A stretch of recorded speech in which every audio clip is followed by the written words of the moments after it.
Hi there, welcome to the archives. So, this episode is called Productive Uses of Shame.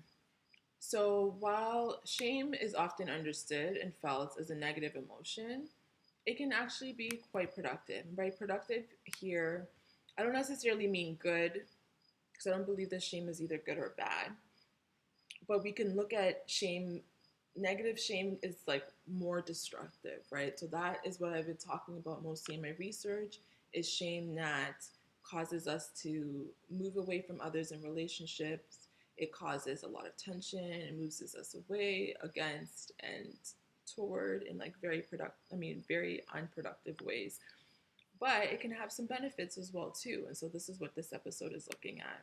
So shame was viewed productively by the Bengkulu Society of Indonesia. So that's an indigenous tribe in Indonesia. And the Mehinaku people of Mato Grosso, Brazil. I'm so sorry if I'm pronouncing this wrong. So these are ways that indigenous, specifically this post is looking at how indigenous communities utilize shame in more productive ways over history and through time. My lash is like falling out. I'm pretty much done for the day. Virgo season is like has me putting lashes on for these things. As soon as Libra season comes, we're back to PJs. So in the Mehinaku tribe, young men in the village spoke of shame tied to the shyness and an inferiority complex when approaching village elders. So the idea for them was that it was a sign of respect, right? And so it wasn't necessarily shame. It was just you're supposed to feel shy. You're approaching your elders to show out your respect for your elders. You had to kind of lower lower yourself so they were above you, and that was to show proper hierarchy between you and the elders in the community there. So because of their sensitivity to shame, the Mehinaku people were serious about healing the painful aspects of shame.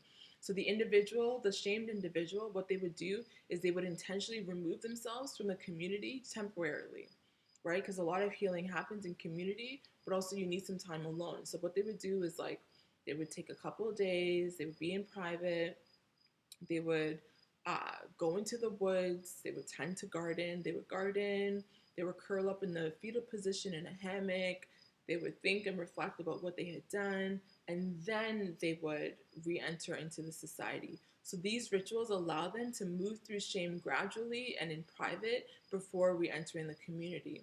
So during this time, they reflected, they made better sense of how they had violated some sort of community standard, and they reflected on how shame was in this way a moral compass, right? It helped the community to be more reflective and introspective about how they acted and how they were in relation with one another.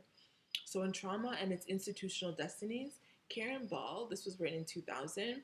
So Karyn Ball shared that for Jean-Paul Sartre, I'm not French, but for Jean-Paul, shame resulted in self-consciousness, whereas for Virginia Woolf, shame provided insight into the dynamics of power. So I talked about this in a previous blog as well too. So for Virginia Woolf believed that shame shows us where power is being violated, abused, sent out of balance. And then these readings, where we can make sense of it, is shame provides us on some sort of enlightenment, and it raises our consciousness, right? This same thing was found in ancient Greece. It was found in ancient China, and studies show that shame featured prominently also in ancient Greece, Chinese philosophy. I just said all that, as well as other intellectual life, including the Book of Genesis.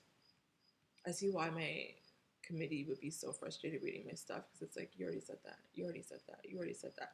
But in the moment, I had no clue that I already said that. Once she's already done her defense, she's seeing all this. Okay, stay on topic. And so basically here, what we're learning is that Greek philosophers like Plato, Socrates, Aristotle, they all spoke about shame and how it could help us. So Peter Stearns tells us that Socrates saw shame, that he found shame very productive in questioning his students relentlessly. And for him, this generated shame was able to help them to drop arguments with him. So stubborn students who would like just continue to engage in a debate with him, he would shame them, and he felt that that helped them to kind of drop the argument they were making with him. Socrates used shame here to stir discomfort in students on purpose with the hopes of striking humility, which he felt was socially useful. So similar to the Mehinaku people, where lowering yourself was a sign of respect for your elders, Socrates felt that if he shamed his students, he can kind of humble them and it would teach them humility and not to like try to humiliate their teacher or him. So Plato, however, was more mindful of how humiliation underscored shame, and he believed instead that combined with respect, shame was beneficial. Similar to the community in Brazil as showing a sign of humility. So Plato didn't necessarily believe that you needed to be shamed, although he still felt that it was necessary to shame people to tie it with respect and humility. Aristotle, however, he found shame to be productive as a moral blueprint for ethical behavior. So Aristotle believed that shame was useful for judging oneself internally to build better self-understanding that could guide moral human conduct. So for Aristotle, shame was a human kind of like it was a blueprint for ethical behavior, right? If you're shaming me, then similar to the community in Brazil, you have an understanding. You can go inside and figure out what it is. Where am I going wrong here? Where am I not doing? Where am I not in alignment? And then that then could help you with to build better human conduct. So in China, it was said that Confucius centered about 10% of his writings around shame, and specifically, Confucius was looked at shame that as regulating social relationships, and he addressed this topic more directly than the Greek philosophers did.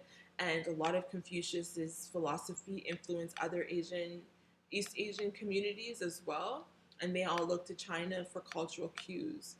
So Confucianism articulated shame as a source of discipline and conformity that was valuable in upholding moral standards that was best represented as a boundary violation, right? So where this shows up as socially acceptable patterns and behaviors that were being ignored. So if there's something, again, farting, I'm just going to use the flatulence because that's something I talked about in a previous blog. That is not within that's not a socially accepted pattern, right? Once you farting in public is seen as deviating from that acceptable norm. So Confucian thinkers believed that shame forced people to live up to moral codes that were fundamental to social relationships, and it subjected them to punishment that was that if like a standard had been violated. So basically, all it says is that shame is showing us where we are in bad behavior. It's a punishment for our bad behavior, and this helps us to keep provide some sort of conformity, orderliness, and to uphold community standards. Right? What I'm interested in here is the interconnectedness between shame and power, and that happens that the community standards are violated or not met. So I'm going to end this here. And yeah, those are some of the productive uses of shame. It helps us to think about our behavior. It's supposed to help us to be good moral citizens. It helps us to comply to the rules. It raises our consciousness. It helps us to see where power is out of balance. Shame keeps us humble. It infuses us with humility. We lower ourselves for our elders, including our professors or seniors in our community. And yeah, so until next time, in solidarity.